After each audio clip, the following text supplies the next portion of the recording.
No matter who you are, no matter where you've been, and no matter where you are right now, you are welcome here. Welcome to Daily Audio Bible Chronological. I'm Jill, and today is the second day of May. We made it to May. And boy, oh girl, I am so glad that you made it to May, that we're here together in this safe space, this big, beautiful global community, campfire community. So David is king, and we paused yesterday reading the comparisons in the book of 2 Samuel and 1 Chronicles. And then today we're going to jump over to Psalm, just a short reading today. Psalm chapter 133, and today is the last day in the Christian Standard Bible. Psalm 133. How delightfully good when brothers live together in harmony. It is like fine oil on the head, running down on the beard, running down Aaron's beard onto his robes. It is like the dew of Hermon falling on the mountains of Zion. For there the Lord has appointed the blessing, life forevermore. Okay, short and sweet today, but powerful. This is the psalm coming off of David being selected as king, and I want to just give honor to some of the language that we read today. How wonderful it is, how pleasant for God's people to live together in harmony. Now understand, other translations instead of harmony might read the word unity. And we should understand what the word unity or harmony is not. Unity and harmony is not standardization, meaning everyone looks the same, talks the same, dresses the same, thinks the same. Like, that is nothing less than robotic. And unless we really dig into that and pull it apart, we can subconsciously, unconsciously walk around thinking that we're praying, calling for unity, but what we're really doing is calling for standardization. That when we disciple someone, they should conform to our beliefs, our convictions, our interpretations, our rules, our boundaries, our theologies, our political beliefs, our dress code, our favorite football team, our lip color. Do you see how ridiculous it can get? This is standardization. This is wanting to control the narrative. And the key word in that sentence is control. We often want control. I like the word harmony here today. As a musician, you understand harmony is notes stacked on top of each other. It is more than one voice singing more than one note. This tells us that you get to be your individual self and bring your voice and stack it with the person next to you.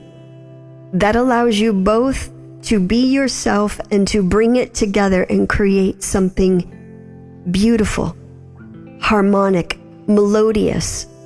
And I have to wonder if the point of unity and harmony is less about being the same or being standardized and more about living in peace.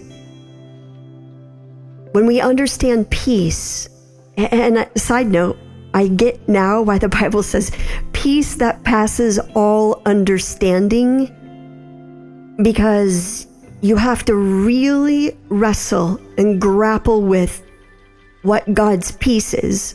Side note over.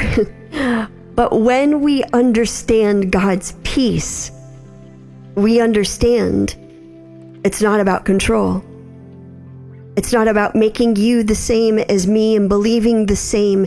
It's about personal relationship with God, and that will differ. And how do we live in peace in those differences without fighting within our own ego to be right? Because we think we're right. And we need to be right in order to win. And we need to win in order to be right. What are we winning? What are we gaining?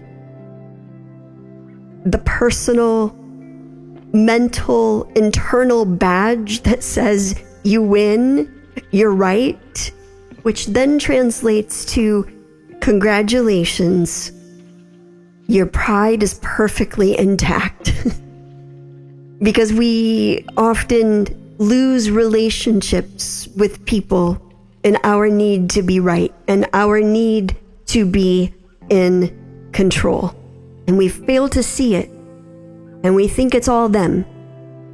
And we turn our prayers to God, changing them, change them, change them. And we call our prayer groups, oh, just pray for them, that God will change them and they'll see the error of their ways and they'll come back into this system where I can have control over them. And I think in this situation, the right prayer is, God, change me. Show me what I am not seeing so that I can come into peace with this person. To understand the rest of the psalm, it's like precious anointing oil running down from Aaron's head and beard. The anointing oil of the priest represents blessing. It's like blessing coming from the head and flowing down off of the beard, down to the collar of his robes. It's like the dew on Mount Hermon, falling on the hills of Zion. Dew is moisture that remains in the air and permeates. It moistens everything around it, and that water gives life to everything it touches. Understanding these words makes me wonder if our priorities are in the wrong place. We pray for God to come and bless this thing we're doing.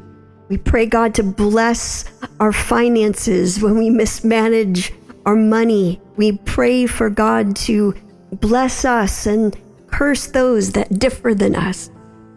Curse those that voted different than us. Curse those that believe differently than us. And God is asking us to live among them in unity, to love them in our differences, to show mutual respect, even though we disagree in this moment on this particular topic, that we could have the emotional maturity to say, I see where we differ, and I choose to love you still. For the sake of peace that passes all understanding and that passes all need to be right and to win any argument, to win you seeing things my way, but that I could stay open enough to say, I think you just showed me something I wasn't able to see before. And I'll sit with that rather than I'll persuade you to be wrong. I've spent time on this here today, on this short reading, because this is such an important issue within the body of Christ. We're fighting, bickering over whose dad is more powerful. We have the same dad. We worship the same God. Where it gets tricky is when people who think and claim the truth of who God is are living a complete false narrative. They are worshiping a different God because they have created a different character of God other than the truth of the character of who God is based on his word. And the character of God that we preach and we show is a God of hatred, a God of fear, and a God of control. One simple little verse today that has many different roots that go many different places for us to sit with and explore. So Jesus, we thank you for your word. Thank you for the conviction that comes through your word. When we meditate, when we linger with your word, when we sit and think and reflect and dig deep into it, you show us all of the many parts that we're missing when we move past.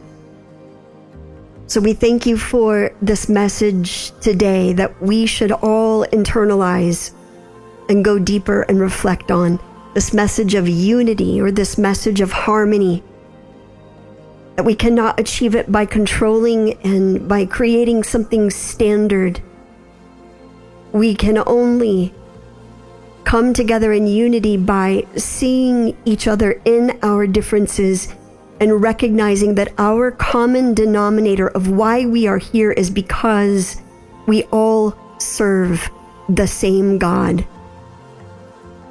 May we lead with that. May we lead that we are all your creation, and may we reach each other, meet each other with respect, with awe, that you have created us so differently, so uniquely, but yet the human heart is so much the same.